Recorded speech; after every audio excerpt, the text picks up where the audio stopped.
ಸಂಗೊಳ್ಳಿ ರಾಯಣ್ಣ ಈ ಸ್ವಾತಂತ್ರ್ಯ ಹೋರಾಟ ಇದೆಯಲ್ಲ, ಅದು ನಿನ್ನೆ ಮೊನ್ನೆ ನಡೆದದ್ದಲ್ಲ.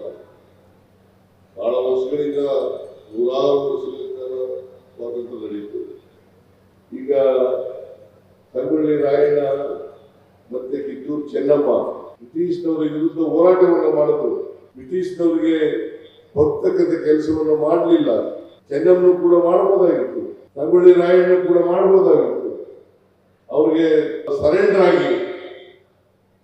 ಆಗಿ ಕಪ್ಪ ಕಾಣಿಕೆಯನ್ನು ಕೊಡ್ತಕ್ಕಂಥ ಕೆಲಸವನ್ನು, ಅಧೀನ ರಾಜ್ಯ ಆಗ್ತಕ್ಕಂಥ ಕೆಲಸವನ್ನು ಮಾಡಬಹುದಾಗಿತ್ತು.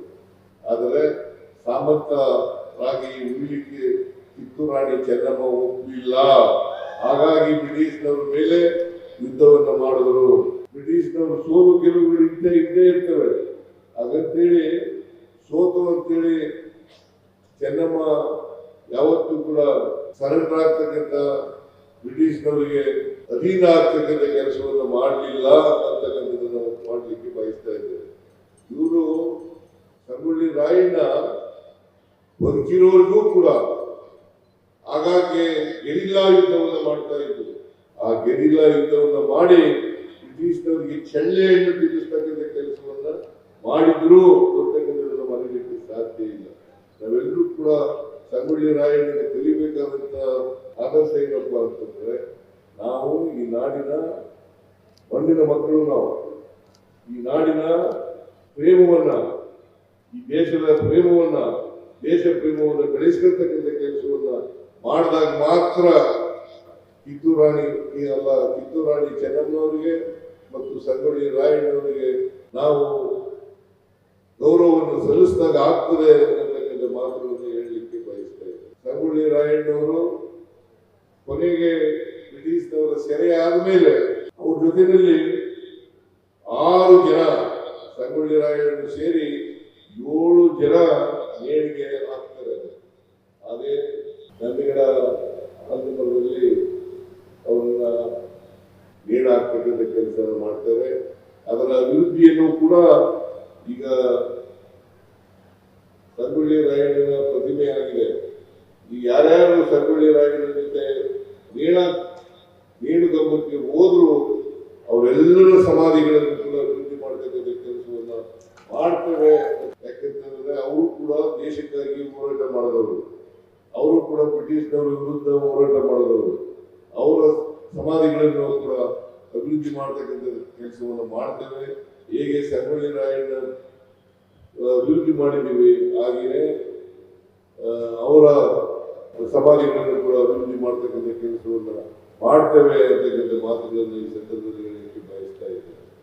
ಜೊತೆಗೆ ಸೈನಿಕ ಶಾಲೆ ಇದೆಯಲ್ಲ, ಈಗಾಗಲೇ 6 7 8 9 ಸುಮಾರು 388 ವಿದ್ಯಾರ್ಥಿಗಳು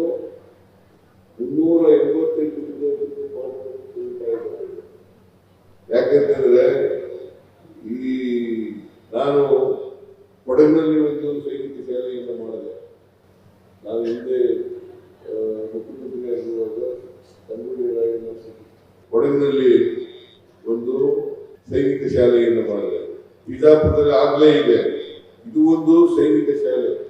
ಅಶೋಕ್ ಸಲಹೆಗಾರರಾಗಿದ್ದಾರಲ್ಲ, ಅವರು ಕೂಡ ಸೈನಿಕ ಶಾಲೆಯಲ್ಲಿ ಬಿಜಾಪುರ ಓದ್ತಿರ್ತವರು. ಅವ್ರನ್ನೇ ಸಲಹೆಗಾರನಾಗಿ ನೇಮಕ ಮಾಡ್ಕೊಂಡಿರ್ತಕ್ಕಂಥದ್ದು ಕೂಡ ಇದೇ ಉದ್ದೇಶ ಅಂತಕ್ಕಂಥದನ್ನ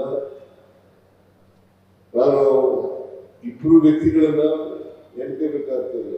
ಒಂದು ಇಟ್ಟಣಿಗೆಯವರು ಪೊಲೀಸ್ ಇನ್ಸ್ಪೆಕ್ಟರ್ ಆಗಿದ್ದವರು, ಅವರು ನಿವೃತ್ತ ಪೊಲೀಸ್ ಇನ್ಸ್ಪೆಕ್ಟರ್ ಆಗಿ ಹೈಕೋರ್ಟ್ ಹೋಗಿ ಆದೇಶ ತಗೊಂಡ್ರು.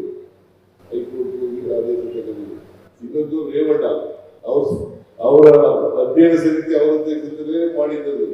ಅಧ್ಯಕ್ಷ ಸಮಿತಿ ಶಿಫಾರಸುಗಳಿದ್ವಲ್ಲ, ಅವರಿಬ್ಬರಿಗೂ ಕೂಡ ಇಟ್ಟಣಿಗೆಯವರಿಗೆ ಮತ್ತು ರೇವಣ್ಣವರಿಗೆ ಸರ್ಕಾರದ ವತಿಯಿಂದ ಮತ್ತೆ ಪ್ರಾಧಿಕಾರದ ವತಿಯಿಂದ ಅವರಿಗೆ ಧನ್ಯವಾದಗಳನ್ನ ಅರ್ಪಿಸಲಿಕ್ಕೆ ಬಯಸ್ತಾ ಇದ್ದೇನೆ. ಇಟ್ಟಣಿಗೆಯವರು ಕಾಲವಾಗಿದ್ದಾರೆ, ಪಾಪ ಇಟ್ಟಣಿಗೆಯವರು ಬದುಕಿದ್ದು ಸಂತೋಷ ಪಡ್ತಾ ಇದ್ರು ಅಂತಕ್ಕಂಥ ಮಾತುಗಳನ್ನು ಹೇಳಲಿಕ್ಕೆ ಬಯಸ್ತಾ ಇದ್ದೇನೆ. ಈಗ ಇತ್ತೀಚೆಗೆ 28 ಅವರ ಅಭಿವೃದ್ಧಿಯನ್ನು ಕೂಡ ಮಾಡತಕ್ಕಂಥ ಕೆಲಸ ಈ ಸಂಗೊಳ್ಳಿ ನಂದಿಗಳ ಈ ಅಭಿವೃದ್ಧಿ ಮಾಡ್ತಕ್ಕಂಥ ಕೆಲಸವನ್ನು ಅಭಿವೃದ್ಧಿ ಮಾಡಿಸ್ತಕ್ಕಂಥ ಕೆಲಸವನ್ನ ಮಾಡ್ತೇವೆ ಅಂತಕ್ಕಂಥ ಮಾತುಗಳನ್ನ